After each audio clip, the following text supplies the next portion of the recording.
मेरा काम सिंपल नहीं होता। लोग सोचते हैं कि अंडरकवर जर्नलिस्ट बनना मतलब थ्रिल, एक्साइटमेंट, ग्लैमर। ना, इसका मतलब होता है झूठ के बीच सच ढूंढना, और कभी कभी वो सच लोगों की जिंदगी बर्बाद भी कर देता है। 2010 के इंग्लैंड दौर का वो दिन जब मैंने पाकिस्तान क्रिकेट के एक ऐसे राज को उजागर किया जिससे पाकिस्तान ही नहीं पूरे क्रिकेट वर्ल्ड में तूफान आ गया, और वो मैं कभी नहीं भूल सकता। एडिटर ने मुझे बुलाया। उसकी आंखों में वो चमक थी जो हर बार बड़ा एक्सप्लोसिव एक्सपोजे से पहले होती थी। हमें एक लीड मिली है, क्रिकेट फिक्सिंग। पाकिस्तान टीम के आसपास कोई बड़ा खिलाड़ी शामिल है। मैं हैरान नहीं हुआ, रूमर्स पहले भी सुन चुका था, पर जब उसने एक नाम बोला, मजहर माजिद, तब रियलाइज हुआ कि ये इन्वेस्टिगेशन छोटी नहीं होने वाली। मजहर लंदन का एक smooth, flashy agent, designer suits, fast cars और प्लेयर्स के साथ एक्सट्रीमली क्लोज रिलेशनशिप्स। एडिटर ने सिर्फ एक सेंटेंस बोला, follow the money, catch the लाई, और मैं मिशन पर निकल पड़ा। एक पॉश रेस्टोरेंट का वीआईपी कॉर्नर, सीसीटीवी से कोसों दूर, लाइट्स कम, म्यूजिक लाउड। मजहर माजिद मुझसे ऐसे मिला जैसे हमारे बीच पहले से ही डील पक्की हो। उसका कॉन्फिडेंस कुछ अजीब सा था। I control them mate. 3 players, बस कैश दिखाना है। मैंने पोकर फेस बनाए रखा, handshakes, fake smiles, hidden recorders. Mazhar की हर लाइन के साथ मेरे अंदर का रिपोर्टर जाग रहा था और मेरे अंदर का इंसान मर रहा था। मेरे अंदर का क्रिकेट लवर भी होने वाले बिट्रेल के लिए तैयार होने लगा था।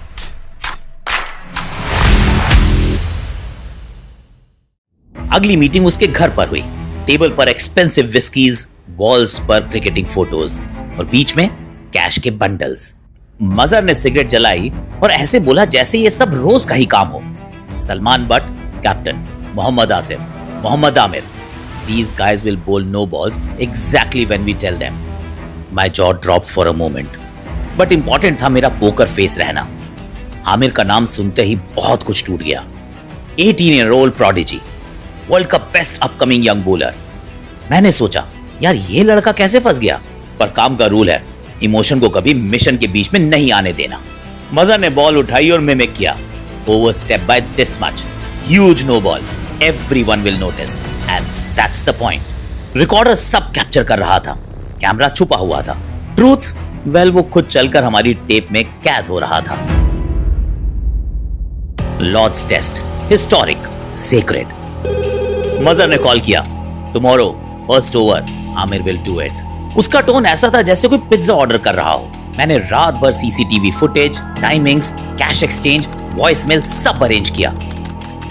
ये एक्सपोजे सिर्फ स्कैंडल नहीं होने वाला था, ये क्रिकेट के डीएनए को हिला देने वाला ब्लास्ट था।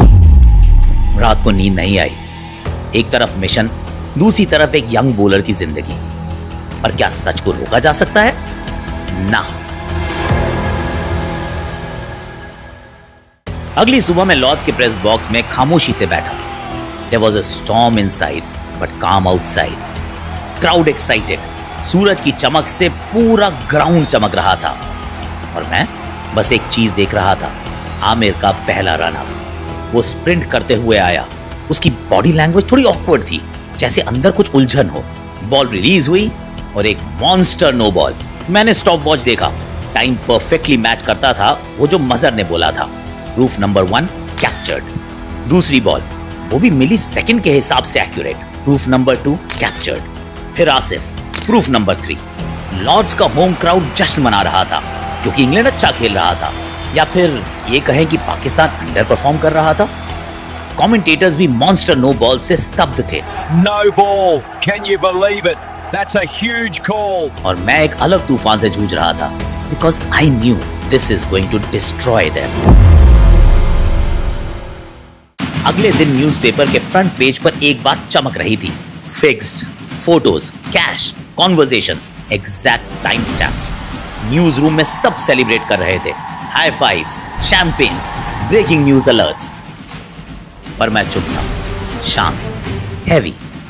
मैं जानता था कि इस एक्सपोजे ने आज क्रिकेट का दिल तोड़ दिया है, और साथ ही 3 लड़कों के करियर्स, एक कैप्टन का फ्यूचर, एक वंडर किड का सपना, सब चल के राख हो जाएगा। स्कॉटलैंड यार्ड इन्वेस्टिगेट करती रही, प्लेयर्स डिनाई करते रहे। आमिर फाइनली रोकर कन्फेस कर गया। कोर्ट में जब आमिर को देखता था तो वो 18 साल का लड़का नहीं लगता था, वो एक ब्रोकन इंसान दिखता था। उसकी आंखों में वो गिल्ट था जो शायद जिंदगी भर उसका पीछा करेगा। कोर्ट के बाहर फैंस चिल्ला रहे थे, ट्रेटर्स, शेम। और उस भीड़ के बीच मैं भी था, पर मैं सिर्फ एक इंसान था जो सच को दुनिया के सामने लाया, पर अब उसकी ताकत से थोड़ा डर रहा था।